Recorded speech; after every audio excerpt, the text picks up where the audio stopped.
No stopping us now, folks. Of course, there's a lot of people who are willing to quit, but there's no stopping you. There's no stopping the good feeling that's available when you use the resource of love that God makes available around you all the time. The choices we make reflect sometimes the direction that we are going. Well, really, the direction you're going to end up going. You can look to your left and be positive, or look to your right and be positive, or you can close your eyes and.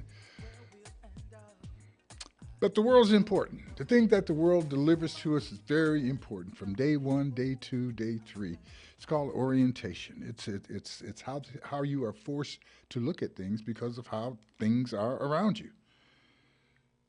It's a blessing to be here this morning with Reverend E.C. and his son Jeremiah. We quickly acknowledge that children grow up doing what they see other people doing, and they see them doing these things long before the person who's being imitated, translated, is often not aware that they are indeed an example. You are an example. How things are going to go, how children are going to grow up, how people are going to treat you, how you're going to treat yourself. And in spite of all of that, of the controls we have, there are things that we can't control. We're here to kind of help each other out. We're here to see the weaknesses and the strengths of each other and move forward with those things as a group, as individuals. We are here together. God made us all, and there's some of us who don't believe that God knows what he's doing, and that some of the people that we're making aren't worthy, and that some of us are more worthy than others. And that frame of mind gets stuck, and how do we get along? Well, we've got one of the greatest nations of all time that is off balance 90% of the time. When I say off balance, I mean it's an effort to get better, but you notice the effort to get better is created out of an observation that shows how out of line we are, how offline we are.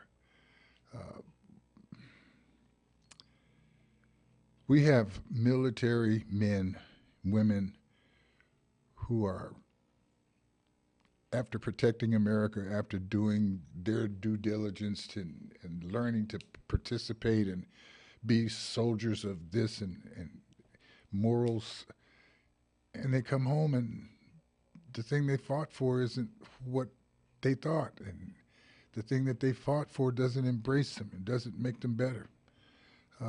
We do things to hurt each other. Sometimes we know that we're hurting each other. Sometimes we don't. We say, "Hey, how you doing, boy?" But if somebody starts to tell us how they're doing, we kind of want to change. Oh, I really meant how'd you like the game last night? Where our real benefit is to find out how each other is doing, and what we're doing to make ourselves feel better about ourselves.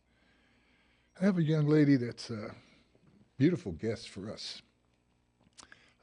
She's given a lot in her life to be able to see into rooms that most of us will not venture into. And she's come back and she's given a report on what's in that room and what happens to the people that are in that room. And her report is accurate, devastating, encouraging, discouraging. We have problems that we create in terms of how we treat each other. And we wonder about, why you do this? Why are they doing that? Why are these people so anxious to believe the biggest lies that are in front of them? This will cure your greatest ill. We'll cure cancer. We'll cure ugliness. We'll make your hair. We're constantly out looking on the outside for things to make us better on the inside. And sometimes those things work and sometimes they don't.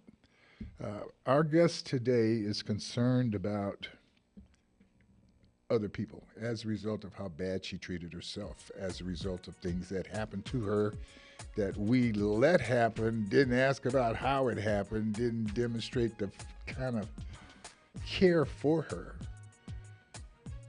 Okay, so I'm going to introduce you to a lady who, at age 7, was molested. Nobody heard about it. Nobody responded to it. So her reaching out to say, hey, she turned from being that sweet little girl that everybody loved and she loved everyone. She turned into the little girl that said, do y'all care about what happened to me? She became a beast that constantly asked the question, did y'all care about what happened to me? Did you care that my life was changed? Do you care that I'm no longer, and instead of hugging and kissing, she pushed and shoved. But nobody said, baby, what's wrong? Baby, how can we help you? Baby, what happened?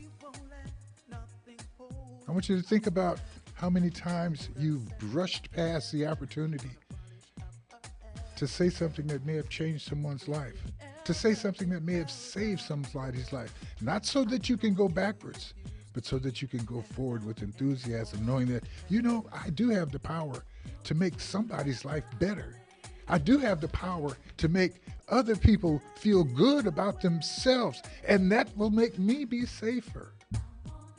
Your selfishness should allow you to be concerned about others. Your desire to be in a peaceful atmosphere should allow you to push to create such. Man, I'll tell you. We're going to meet Tanja Miles. She's a lady that lives in Louisiana, but she might as well, you want somebody like her living in your community no matter where you are. So we're going to get a chance to talk to her and how she has responded to the difficulties, the angst that life provides, and what turned her into an angel without her actually dying. So I want to meet you. I'm going to introduce you to Angel Tanja Miles when we come back from this call. We'll be right back. Publish your legal notice in West Side Story newspaper. For the best service and the best rates, call 909-384-8131. Publishing legal notices in the city and county of San Bernardino since 1990. West Side Story provides friendly expert service. Call 909-384-8131 to benefit from budget-friendly rates. Whether a fictitious business name, a name change, a divorce summons, or any other legal or public notice, call West Side Story newspaper 909-384-8131. 909-384-8131. That's 909-384-8131.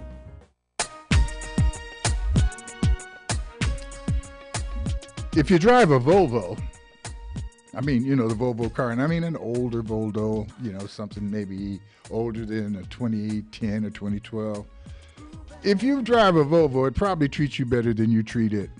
And you probably are able to mistreat your Volvo because it lets you get away with it by performing anyway. Now, if you treat your Volvo to a checkup by the Volvo doctor, you would be doing yourself and your Volvo a favor. Tom is the owner of All Make Auto in Highland, and he's also the Volvo doctor. He can help your Volvo stay young and healthy and vibrant and strong, and I think you ought to call Tom if you got a Volvo. He could keep it running for you, keep it, younger than you, and allow you to continue to mistreat it a little bit. So check your Volvo out, check your Volvo into Tom at All Make Auto. He is the Volvo doctor. 909-425-8200. 909-425-8200. Young Volvo that looks old, nothing like it. Can't beat that. Well, folks, Tanja Miles. She's the co-founder and executive director of the faith-based outpatient center Set Free Indeed and the community support program Set Free Indeed Ministry. She was recognized by President George W. Bush, for her work during his 2003 State of the Union. And she served 6 years on the police force of the White House. 6 years as the public face of the White House office on faith-based and community-based initiatives. Her work in Louisiana has been very critical. The suicide rate in Baton Rouge has gone down as a result of her efforts and efforts of her volunteer team, where they are actually caring about people. Uh, Suicide, intentional suicide, suicide by misinformation, uh, drug overdose. Listen, folks, we talk often about the power of gun and how it kills people. And suicide kills more people with guns, okay, than assaults on the street. We need to understand that how people feel about themselves will say how they act out in the world. And if we can do something to make people feel better about themselves, have better self esteem, better ability to work in society and contribute, we're going to make better people. Uh, Ms. Miles, how are you this morning? God bless you for your great work. And we're going to try to keep me from talking too much so we can hear from a real expert about how we can help each other avoid this drug uh, issue and how to, well, if we can't get them to avoid it, how to bring them back from it, how to make them feel like they could become an angel like you. How are you Good this morning. morning? Talk to us. Thank you for having me. And I was trying, as you were talking, I was trying to cry. Uh, wow. Thank you so much. I'm excited to be here. Very good. Well, the time that you're spending with us is time that you're not spending with your community volunteers, so we want to make it be very productive. You had a bad experience as a child. Uh, Touched my heart because I've got daughters and granddaughters, and made me, think again. Have I been as attentive as I should be? They're grown and good, and it appears everything's all right. But you pointed out to me that you just don't know unless you ask how Yeah. people are. What can we do to help other people? You took your, well, let me let you tell the story. Tell us the story that is the genesis for who you are and what you're doing now.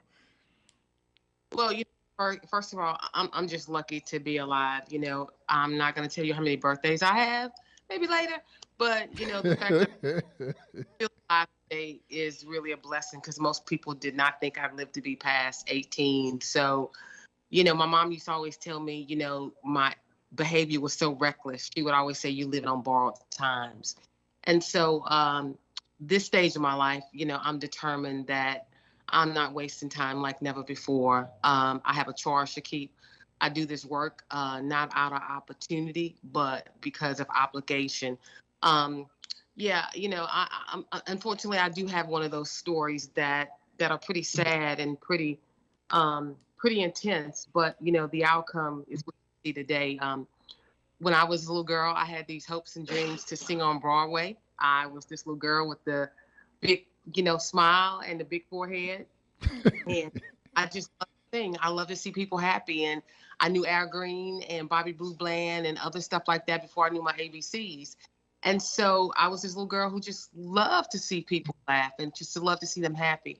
And that little girl died, and nobody really grieved for her because they didn't know. People used to always ask me, Tanja, what the hell is wrong with you? But nobody asked what happened to you.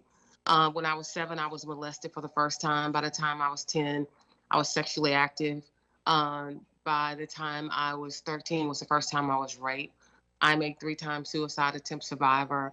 I've been, I got kicked out of elementary school because I had so many behavior issues. I had all this pent up anger and all these emotions that I did not know what to do with. And so I act out a lot. And so I lived most of my life, wanting to die, trying to die. And You know, I was this little beautiful girl and I became this monster. you At an early age, demons were my playmate. And that was a dark time in my life. And so somebody asked me just a couple of weeks ago, they said, what's the most traumatic thing that ever happened to you? And I'm like, I wish there was one, but the hits just kept on, happening. Um, Rape became such a common thing that I didn't know what consent was compared to rape, because I put myself in so many different jacked up positions. When I first started using drugs, I was young. I used to sing in a band, and so I ended up smoking marijuana. Eventually, I started doing a lot of pills. By the time I got to high school, um, pills became cocaine. I always said I'm gonna never do crack because I'm so much better than that. And before you know it, I was a straight up crackhead. I've been in a mental hospital twice. Um, I hated the skin I was in most of my life, and the fact that I'm still alive to tell people know that no matter what you've been through, that God still has a plan and purpose for your life once you tap into that, and how your mess, we hear this all the time, becomes your message. I mean, it really can. What the enemy meant for evil, now God is using for good for me to push hope to people that no matter what you've been through, life is a challenge, but there is hope, there's help, and there's healing. And so the fact that I have this many birthdays and I get to do this amazing work, I get to wake every day on a mission. I get to wake up every day and push hope.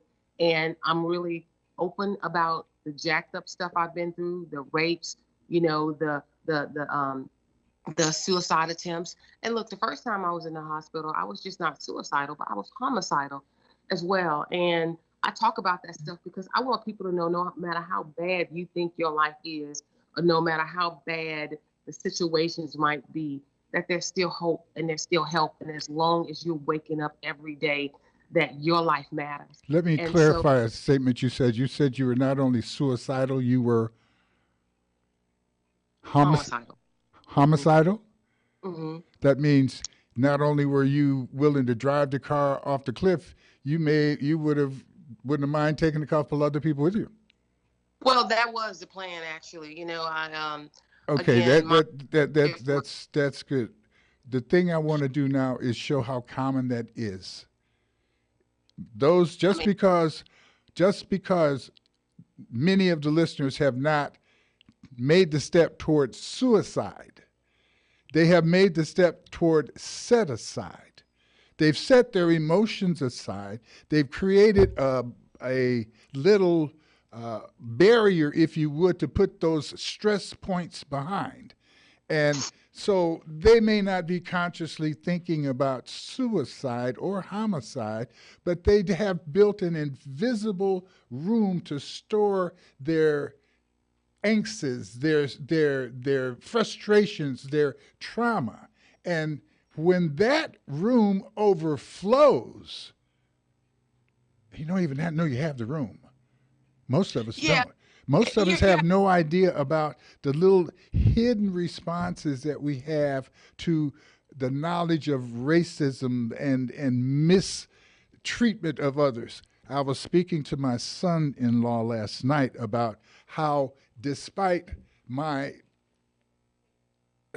arrogance, despite my bravado, despite who I know I am, I went in the store last night and I bought a case of water and I didn't put it in a bag. And the clerk asked me, "Do you want a receipt?"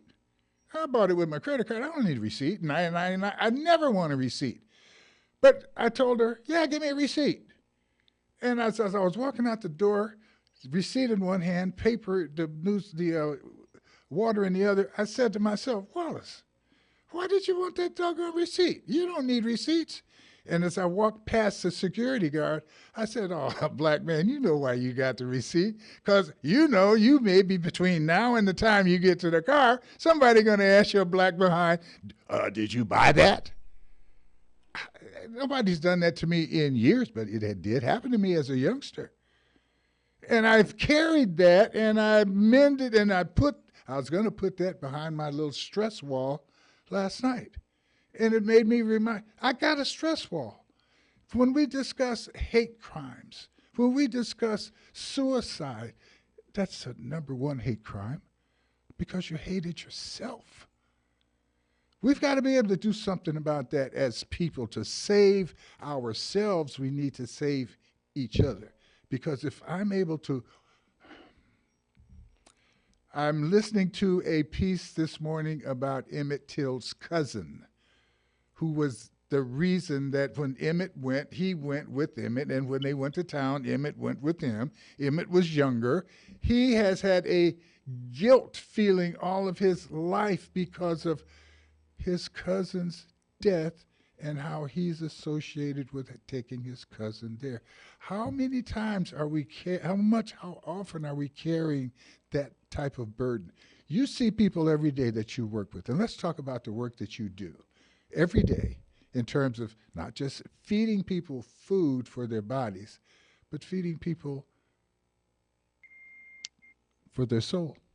Talk to us Sure. about your ministry You know, and the issue of drugs and suicide in Louisiana because it's the same wherever our listeners are. I'm sure. Go ahead. it is. That we have a history, historical numbers of mental health and substance abuse in our community and in our country like never before. We know that after COVID and most after any natural disaster,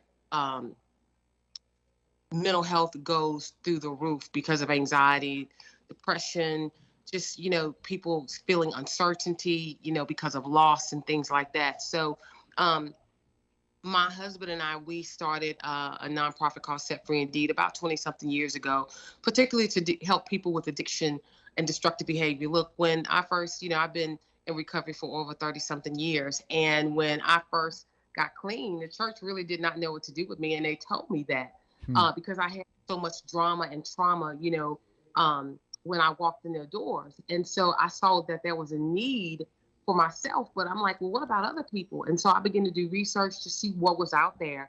And so I began to create these spaces and write curriculums and do stuff when it came to, mental health and substance abuse, from a faith-based perspective, looking at the science and all that stuff, but then also looking at what the word says. And so people are hurting and trauma is real. A lot of times we're talking about addiction. I like to talk about the root cause because, first of all, when I was a little girl, again, it wasn't my desire to be a crackhead. Mm-hmm. And so, how it is with most people who struggle with addiction, they have these hopes and dreams, but life happens. And so, we have to address the root cause of what's going on with the person. Remember, not what's wrong with you, but what happened to you. And so, once we identify the root cause of what's happened to that person, then we can address it to kill it at the root, to get them the hope and help that they need not only for themselves, because at the end of the day, addiction affects the entire family. And that's one of the reasons why our country have so many issues with violence and so many other different things that are going on in our community. And we have to address it. We can't just look at a person, oh, that's just another addict, that's just another crackhead. No, that's somebody's child. That's somebody who had hopes and dreams one day, and addiction hijacked that. So how do we help them address what they're going through? What are some of the issues in their lives? What are some of the resources and the help that can get them to be the best version of themselves? Because at the end of the day, we treat people from the curbside to the country club. People who have $2 in their pocket to a whole lot of money. And at the end of the day, people need to know that their life matter. They need to know their purpose. They need to know if they're having some kind of issues, what the help is, not only for them, but for their family. I mean, you said something earlier about, suicide and people, not, hating themselves. And so, when life happens and look, for me, that molestation happened, several years, and it tormented me for many, many years. And it was through prayer. It was through being open and honest with myself. It was being, getting the help that I need that helped me to be the person that I am today. But here's the deal. I made a vow to God. I'm like, if you help me, I help others, because I was jacked up. I really, really was. And to let people know that there is resources, there is help, that you can do this. Is it going to be hard? Yes. Is it going to be work? Absolutely. But at the end of the day, the best work that any of us can do is on ourselves first. That's how we create healthy homes. That's how we create healthy communities. Look, America has a lot of issues. I was in the military for 9 years, and if something pop off today, I will go again today, because some of the most richest and the most prized possession I have is right here in America, and that is my family and friends. And for that, I will defend. And so we have to be the same way about who are the people in our neighborhoods, who are the people in our homes that are hurting. What are some of the resources and the help that we can come together and help people with? Because it's real out here in these streets. It is no joke. And we have to make sure that people know that they can be the best version of themselves. But we need to make sure that they have good resources, because it's easy for me to take a flower with this in all this beauty. And I believe all of us have beauty locked up in the inside of us, because we're created in the image of our creator. But it's like me taking a flower that's beautiful and trying to plant it in soil that's not good. So we have to make sure that the soil is good. So when people do, plant themselves or try to, be the best version of themselves, that we're giving them enough nourishment and resources in that soil so they can grow and they can be not only a great flower, but look, when they grow up, maybe that flower starts off at a tree. And here's the deal about a tree. A good fruit tree is not only for yourself, but it provides shade, but it also provides food for other people to eat on. And that's why it's so good that we, try to be as healthy as we can be, so we can go out and plant other seeds and we can help other people eat and be healthy as well. Now there's somebody listening that's saying, man, I didn't have nobody do all that for me. I stood up, I pulled myself up by my bootstraps. And all of this old soft mushroom or marshmallow attitude about people, that ain't what. No. What is the value of treating other people so that they can be all that they can be? I want to go back to something you said earlier. I was not only suicidal, but I was homicidal. So protecting you, suicidal, is also protecting the other folk, homicidal. We did not set up, and we have a young man coming on, my friend Jonathan Buffon, who works for the Department of Behavioral Health in the county of San Bernardino. The county didn't set up the Department of Behavioral Health just to help people who are in trouble. Our taxpayers wouldn't go for that. Our taxpayers say, set up behavioral health and conduct and moral standards so that I can be safe when I walk down the street and get to mingling with other people who may not would be safe if we didn't have a behavioral health department to help screen and help some of these folks so they won't be acting all on me when I'm out in the street. So it's not just to help other people that we benefit when we help other people. We help ourselves. And I want you to stick with me. We'll get right back. We're going to take this short break, and we're going to invite Jonathan to join the conversation and talk about how we can indeed be important in other people's lives, but at the same time, we're paving our own sidewalk. This is Empire Talks Back. I'm Wallace Allen, and we, as usual, are here trying to save a world that, I don't know, thinks it's doing pretty doggone good. We'll be right back. Where we'll end up, I don't. Publish your legal notice in West Side Story newspaper. For the best service and the best rates, call 909-384-8131. Publishing legal notices in the city and county of San Bernardino since 1990. West Side Story provides friendly expert service. Call 909-384-8131 to benefit from budget-friendly rates. Whether a fictitious business name, a name change, a divorce summons, or any other legal or public notice, call West Side Story newspaper 909-384-8131. 909-384-8131. That's 909-384-8131. Well, you're grown, you're in charge, you can eat anything, anywhere. But you can't get food that's tasty and good for you just any old where. Good for you because it's fresh and prepared with care and purpose. Good food prepared with the goal of making you come back for more. The Cafe Organics is the spot that serves nutritious food that tastes like, well, I can tell you what it tastes like, but you're not going to believe me. So you need to check for yourself. 420 East Hospitality Lane in San Bernardino, Cafe Organics. 909-963-2911. Say Wallace sent you. I'm going to buy you a drink. Go there, tell them you want the Wallace 10% discount. Use that discount to buy yourself a soda, a drink, or something, but that'll be an excuse for going in on me. So try the street tacos. I love the street tacos. And if you don't like them, leave them there and have them wrap them up and say Wallace will come eat them, because I will. Cafe Organics, right here at San Bernardino, 909-963-2911. You could probably cook something better at home. I doubt if it'd be healthy, and I doubt if it'd be worth it for you to not. I mean, why wash the dishes? Going over to Cafe Organics, you're going to enjoy it. I know everybody goes to restaurants and go home. I can cook better. I don't think so. Cafe Organics, give them a call. 909. What's that number? 909. What is it? Come on, Eric. What's that number? 909. Come on, you got it? 909-963-2911. Jonathan Bufong, how are you this morning, sir? How are you? I am doing very well. How are you guys doing? God is great. I'm extremely grateful to have an opportunity to tell people again that we are in charge, and every time we forget it, all we got to do is close our eyes and ask God for a little help, and he'll remind you, all you got to do is go forward and stay within the lane that he surrounded you with all of those fences of love. Jonathan, you work with San Bernardino's Behavioral Health Department. Yes.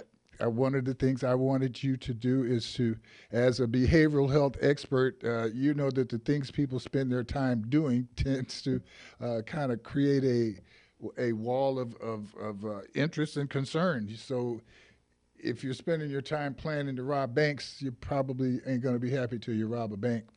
But if you're spending your time thinking about how you can be of aid and service to your community and kind of events that you could go to keep you in that line, and I know that you keep your eye on those events, and I know that you don't recommend people go and do things that are not going to be good, not just for their personal behavior, but for social behavior. So before we get into that list, I'd like to continue the push that we're having with our guest, Ms. Tanja Miles. She has a clinic, a behavioral recovery clinic in Baton Rouge. She has a ministry. She has a tradition of helping people out. And you do the same thing, but you do it in a different way. Tell us a little bit about the work that you do here in the county of San Bernardino as it relates to behavioral health, both with the job and outside of the job, because we all affect each other's behavioral health. Well, you ready for me? Yeah. Thank you so much for having me on. First of all, I didn't get a chance to hear who the person was who was speaking beforehand, but I'm so glad, that she brought up the topic and she gave her story as well as her perspective on this, and it matches so much of what I see. So let me introduce myself. My name is Jonathan Bufong. I am a mental health education consultant. I'm a mental health education consultant for San Bernardino County.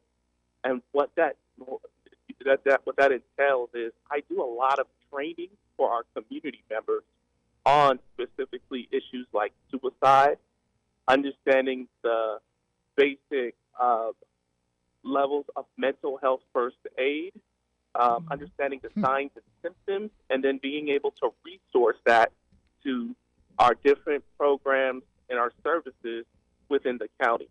So that's a lot of what I do, and then I do a lot of intercessory work with cultures and communities that have been oftentimes affected by mental health, but we haven't necessarily been connected to all of the programs and systems in a way that makes sense to us. So that's a quick version of what I do. I wanted to just continue a little bit of what she was talking about when she said trauma is such a huge element, and then I'll get into the resources real quick. But when we start talking about trauma and being able to deal with trauma, we have to be able to identify that it exists, that it's normal. A lot of us have normalized it and make it think like this is something that should happen not only on a daily basis, but also for the future. So we start doing things that put us in traumatic issues. And that kind of just creates another cycle of issues that we need help for, and we refuse or oftentimes don't know we need to get help for. So one of the things we have to do as we identify that trauma is we've got to, and she brought it up a really good, is we need to have some type of purpose and develop a higher level of purpose and have a reason to get outside of this trauma. And that reason and purpose sometimes includes the family members and the community. And that's where we fall in is how do we create a community? How do we create family members? How do we create neighborhoods? How do we create churches and all of these other elements that make people healthy, also part of your team to help you get out of trauma? And so we give folks information. Just a couple of weeks ago, we had a presentation working with San Bernardino Unified School District. Dr. Will Greer, he runs the equity department at the San Bernardino Unified School District. We partnered with him, a young lady named Daphne. I forget her last name, but she runs the Love Movement, and we talked about bipolar disorder. And bipolar disorder is something that we've all heard, but oftentimes don't know exactly what it entails, what the signs and symptoms are. So in that session, and this was just, 2 weeks ago, we went over and had a presentation on what it is, what to look for our young people. What does it look like when individuals are what we call in a manic state or at a level where they are not able to always control their feelings, but what they also look like in a depressant state. And a lot of us do look at media, and we see a lot of high-profile celebrities who may have this disorder, and they may even be diagnosed. But the way that they are able to deal with it is often different than regular folk who do not have some of the connections to the doctors as well as the medical care. So oftentimes, a lot of the ways that we engage with our bipolar disorders can get us locked up. A lot of times it'll end up on the street, whereas other people are celebrated and other people are looked at as doing something very different. We have to understand that when we start seeing certain signs, that we should ask questions and connect people to services, because the earlier we are able to connect people to services, the better outcomes we're going to have within our community. And do you have to be a certified over 17 years of college to be able to do this? I heard you speak of a mental health first aid kit. No, can I just say this? Please. I mean, I'm sorry. Please, go ahead. First of all, Jonathan, thank you for, the work that you do, because there needs to be so many more, folks like you who are, working, doing this work. But you're absolutely right. Let me just say this, people always ask me, man, what about your parents? That's who I felt sorry for the most, is my parents, because they did not know what to do with their younger. I mean, if you have a daughter who's having all these challenges, and, I can only imagine how they felt not knowing what to do. And so you're right. We have to start early. That's why we have to talk about ACEs. That's why we have to talk about mental health, and we have to talk about, coping skills and things like that. My diagnosis is PTSD. Let me tell you this. For the longest, I was not diagnosed properly. But when the pain finally had a name, everything made sense. And so you're absolutely right. There are so many other things that, we can make sure that people know about. Like you said, mental health first aid, that is so legit. Assist, safe talk. I'm a certified peer support specialist. My background is something totally different. But as a certified peer support specialist, I'm a mental health professional that I use my lived experience to talk about mental health and addiction. And so I work a lot with psychiatrists and LCSWs and, other folks in the field, just to try to address and identify and have conversations about mental health. Because for the longest, particularly as folks of color, we were told to suck it up.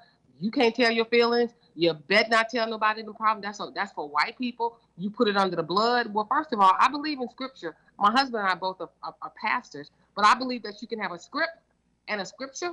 And so when a person has an issue with mental health, we've been told, oh, that's the devil. You just fool of the devil.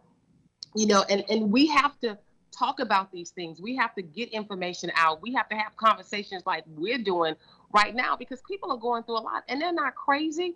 Life happens. Our brain is just like any other organ in any part of our body. And when it is having challenges, we need to address it. I got these eyeglasses on, and trust me, if something going on with my eyes, I'm going to eye doctor.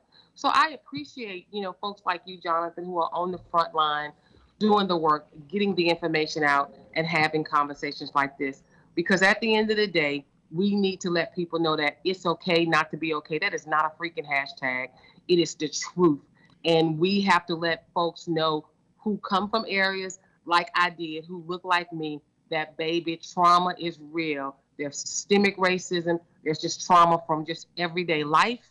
And we have to let people know we have to address it, because in order for us to really, move forward, we have to heal. And healing is our birthright. Now we get over to the first issue of many times we'll see or have a police intercede in a situation, and we'll say, well, that should have been a mental health deal instead of the police coming. And people in the neighborhood will say, well, yeah, that's old Billy. Everybody knows that he's okay. If everybody knows, why don't we have some help for Billy long before the police come? We can go down to a very simple thing, and I say this all the time, and people, but if you're not, if you go look at, if you just made a presentation and talked to some people, and you went in the bathroom to wipe your face, and you notice that you got lint or a booger, and you say to yourself, why didn't they tell me? What kind of friend would let me stand up and... Now, let's go over to a person who's having issues. Their conduct. Man, let me get away from Billy. This dude's acting crazy. Man, I don't know what's wrong with this dude. I'm gonna hear he's calling me. Let me get off the phone. That's your friend. How do we deal if I've got a medical kit in my car or here at the office? We've got a first aid kit. You break your, Eric goes in there and falls down and busts his head, I know where to get a first aid kit. But if Eric goes in there and just has the inside of his head bust, I don't recognize it. I don't know what's going on. How do we recognize how and when to pull out that mental first aid kit? And how can we supply everybody with one so that they know how important it is to pay attention to each other's presentations and how we can intercede when we see somebody going off the rail? We don't mind telling people, stay in your lane. So why can't we recognize when somebody, man, they just hopped the whole railing. They over there on the other side going the wrong way on the lane. Not only are they in the wrong lane, they going the wrong way.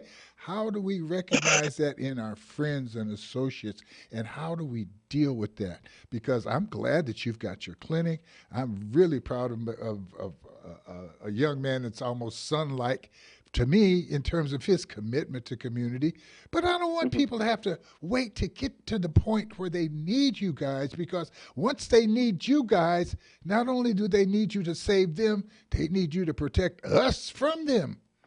We need to get them a lot earlier. How can we do that? Well, I some love of the things. question. Go Go ahead, ahead. John.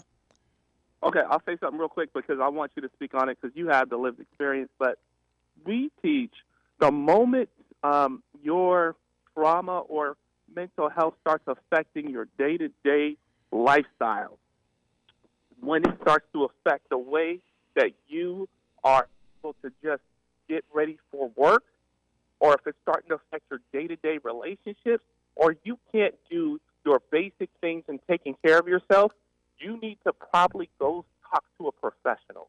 Don't just talk to your friend.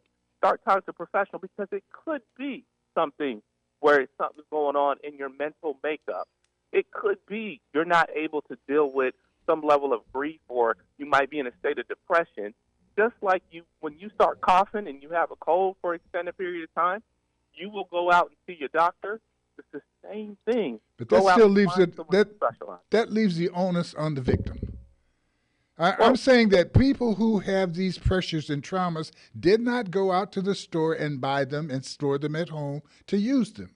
They were yeah, they were attached to you. They were assigned to you. They were not put in your face. They were tacked on your back with a little sign. You don't know we have these traumas. So all of a sudden, the same issue I have about getting up early, getting dressed, doing this, is it a problem? No, this is the way I've been doing it. But I love it. is it a problem because I just heard something on the news that slowed me back down and threw another one of those trauma things into my trauma closet and I'm not even paying attention to it? Whereas my spouse, my friends, the people I work with, they're the ones who probably notice the trend of normal, how Wallace normally acts a lot easier than I do. And Right. if they see me off track, say something, do Well, something. And this is yeah. what I'm asking you both as participants in trying to make the world a better place. What kind of messaging? What should my responsibility be? How can I capture and utilize my mental health first aid kit? And how can I be sure that everybody around me has a mental aid first aid kit that they are comfortable using on me because I said, hey, here's this kit. If you see me nutting up, please. How do we Right. do that? It's Well, not first, easy. yeah. Well, first of all, the bottom line is that, you know, we have to be true to ourselves and be true to our family and friends. At the end of the day, we need to just ask people, what's really going, what's going on. If you see someone who behavior is not, rational like it used to be, or not even rational, just say it that if they're this outgoing person and all of a sudden they don't want to go anymore, they just want to lay on the couch, everything is doom and gloom, just ask them, hey, what's really going on? Where does it hurt and how can I help? It's really just that simple. You said something earlier. A lot of times when we're talking to people, it's just, hey, how you doing? And we're mostly asking to be nice, but really not expecting somebody to go, oh, because bless and highly favor the Lord. That's great to say, but what if a person say, well, I'm really struggling or I'm not feeling good today? And we have to be in a position to be okay with hearing that, because a lot of times we ask it to be nice, but not only necessary to, really see where a person is. And look, when you're talking about a mental health first aid kit, basically what that is, that's just a course where people can, now know, well, how do I address someone who's having, if I see that they're having, some mental health challenges. And look, there's a difference between having a mental health diagnosis and mental Hmm. illness. And I think when we start talking about that, because a lot of times when people think, oh, you're talking about mental illness, does that mean I'm crazy? No, baby, you're human. We all have feelings. I mean, if we want to get real clear, Jesus had anxiety. It's in the Bible. Check it out. David, who was a man after his own heart, he had depression. And so when we start talking about, okay, life hurts. Sometimes you're going to be depressed. How do I help you get past that? What are some of the resources in our community? But just having conversations with people about feelings. We have told people, you can't feel. You got to put that on the back burner. You got to suck it up. No, feelings are there for a reason. And so we have made it as a community, period. We've made it wrong for people to go, you know what, I'm having a bad day today. I'm depressed today. I hadn't taken a bath in 3 days because I've been there and done that. And so we have to have conversations like this to let people know that it's okay not to be okay, Boy, to let them know that life is going to that's happen, true. but where does it hurt and how can I help? And making sure as a community, as a family, as a church, as whatever you want to call it, that we know what the resources are. Because people can tell us how they're feeling. And if they say bad, and if we don't know what the resources are or how to Google them, then that's the problem. And so having conversations like this is how we address it and get information into people's hands. Because at the end of the day, life has its challenges. Both of you are highly attached to the church and Yeah. spiritualism. You are both a fingernail away from opening that page up in your heart through your mental situation, that there's help, there's God, and I'm going to touch that. But across our generations, genetically, we get accustomed to continuing to protect that self. And as we talk about mental health in America for African Americans, there's a reason why we said, keep it in, stick it out, let it roll off your back. We weren't talking about just stress and normal problems. We were talking about death providing racism, Yes. death threatening racism. We were not just trying to be comfortable socially, we were trying to protect our individual and our families and our communities by shutting up, by ignoring how bad you feel when somebody calls you what they call you, how going to the back door to drink water, or how you gotta say yes sir to no ma'am, and how no matter how old you are, your uncle or you are aunt. Black folk in America have been traumatized generationally through the first experience of slavery and disrespect and constant being downtrodden and left to be last, when in fact just being able to live another week demonstrated a superhuman strength and superhuman control. Now, how we maintain that push for survival and understanding goes to a simple thing like racism. Hey, if we didn't have the racism, if we didn't have the hate, if we didn't have the jealousy, if everybody had all the toys they wanted to play with, how long would it be before our minds were free if we simply accepted every man for what he is? It's available. The truth is here. All we got to do is be as free as that relationship with God allows us to be. You guys are field marshals in this battle for survival to make not just African American life better, but life better for everybody on the planet. When we stop being suicidal, we'll stop being homicidal. We need to be able to go straight to the fact that we're all God's children, whether we recognize it or not. Whether God looks the same to us or not. It's like a big statue in the middle of us. The closer you are, the less of it you see. Nobody sees all of God, but certainly there's enough God for all of us to see. I appreciate what you guys are doing. I encourage you to keep doing it. You're making it better, and I'm going to sleep easier tonight because I know you guys are out there fitting the battle for life the way it should be. God bless you. Thank you so much, Jonathan. We didn't get to the events, but we certainly did get to the fact that we can save ourselves and save each other simply by extending the hand of love. God bless you guys. We'll see you next week under two circumstances. One, if the good Lord's willing. Two, if the creek don't rise. Eric, great show. Thank you. Very good. Love you guys. KCAA Loma Linda.